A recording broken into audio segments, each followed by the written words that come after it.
बड़े कमाल की बात कही है कि अगर आप ढूंढना चाहते हैं तो खुद को ढूंढिए, क्योंकि दुनिया में बाकी सब तो गूगल पर मिल ही जाता है। नमस्ते दोस्तों, मैं हूं आरजे कार्तिक। एक बड़ी छोटी सी कहानी मुझे याद आती है एक भिखारी की, जो एक छोटे से कस्बे में रेलवे स्टेशन के बाहर फुटपाथ पर बैठकर के भीख मांगा करता था। उसके पास में एक पुराना सा कटोरा हुआ करता था, उसमें कुछ 4-5 सिक्के रख लेता था, उन्हें खनकाता था, आवाज करता था, लोग आकर्षित होते थे, साथ में गाना गाता था कि तुम गरीबों की सुनो वो तुम्हारी सुनेगा, तुम 10 रुपए दोगे वो 1 लाख देगा। और इक्के दुक्के लोग जिनका ध्यान आकर्षित हो जाता, जिनको दया आ जाती, तो सिक्के डाल के निकल जाते थे। ये इसका रोज का रूटीन था। उस कस्बे के लोग कहते थे कि इस भिखारी के जो पुरखे थे वो बहुत अमीर थे। पता नहीं इसकी हालत आज कैसे हो गई ऐसी कि इसे भीख मांगने की नौबत आन पड़ी। वो पूरी कहानी कोई जानता नहीं था। एक शाम में वो रोज की तरह यही काम कर रहा था। उसे लगा कि अब चलना चाहिए, लेकिन भिखारी ने सोचा 5-10 मिनट और बैठ जाते हैं। तभी एक पैसेंजर वहां से निकला और बड़ी तेजी में था, लेकिन भिखारी के पास आकर के रुक गया। उसने कटोरे को देखा, भिखारी को देखा, कटोरे को देखा, फटाक से अपनी जेब में हाथ डाला, पर्स निकाला, 100 रुपए के नोट गिनने लगा। और भिखारी की जो आंखें थी उनमें चमक आ गई। उसने कहा 1 नोट मिल जाए तो काम हो जाए।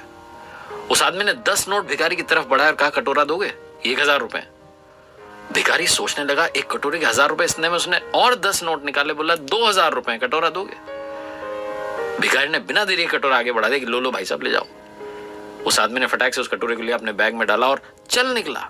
और भिखारी भी फटाफट से अपना झोला बैग सब समेट करके भागा दूसरी दिशा में कि कहीं उस आदमी का मन ना बदल जाए। और उस आदमी को लग रहा था कि कहीं भिखारी का मन ना बदल जाए, कहीं वापस ना मांग ले कटोरा। वो दौड़ के स्टेशन में अंदर आया, ट्रेन का इंतजार करने लगा। जैसे ही ट्रेन आई अंदर चढ़ गया, पीछे पलट पलट के देख रहा था कि भिखारी ना आ जाए। ट्रेन ने हॉर्न बजाया, स्टेशन छोड़ा। उस आदमी ने राहत की सांस ली कि चलो आया नहीं। अपने बैग में हाथ डाला और उस कटोरे के वजन को टटोलने लगा कि कितना भारी है। वो कटोरा आधे किलो का था और ये आदमी धातुओं का जानकार था, जौहरी था। ये एक नजर में उस गंदे कटोरे को जो धूल में सना हुआ था पहचान गया था कि ये सोने का कटोरा है।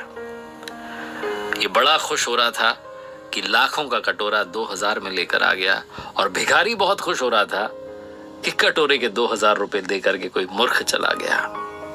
बहुत छोटी सी कहानी उस भिखारी की नहीं है, कटोरे की नहीं है, व्यापारी की नहीं है, जौहरी की नहीं है, ये आपकी और हमारी है। हमें जो लाइफ मिली है उसकी वैल्यू हमने कभी लगाई नहीं। हमें लगता है कि मैं तो इस लायक ही नहीं हूं, मुझसे तो कुछ होगा ही नहीं, मुझे तो इतने सबके लिए बस पैदा हुआ हूं, मैं तो इतना ही कुछ करके चला जाऊंगा, मुझे ज्यादा कुछ अचीव नहीं करना, मेरे अंदर कैपेबिलिटी नहीं है, ताकत ही नहीं है। हम अपने इस दुर्लभ मनुष्य तन की कीमत को कभी पहचान ही नहीं पाए। हम वही गंदा कटोरा लेकर के भीख मांग रहे हैं। हम भूल गए हैं कि ये सोने का कटोरा है, बहुत कीमती है, जिसकी वैल्यू अगर आपने समझ ली तो आपकी लाइफ में चेंज आना शुरू हो जाएगा। बहुत छोटी सी कहानी का सार यही समझाता है। एक बार फिर से वही बात जो अक्सर आपसे कहता हूं, ऊपर वाले के आशीर्वाद, अपनी सच्ची मेहनत और अपनों के प्यार के साथ कर दिखाओ कुछ ऐसा कि दुनिया करना चाहे आपके जैसा।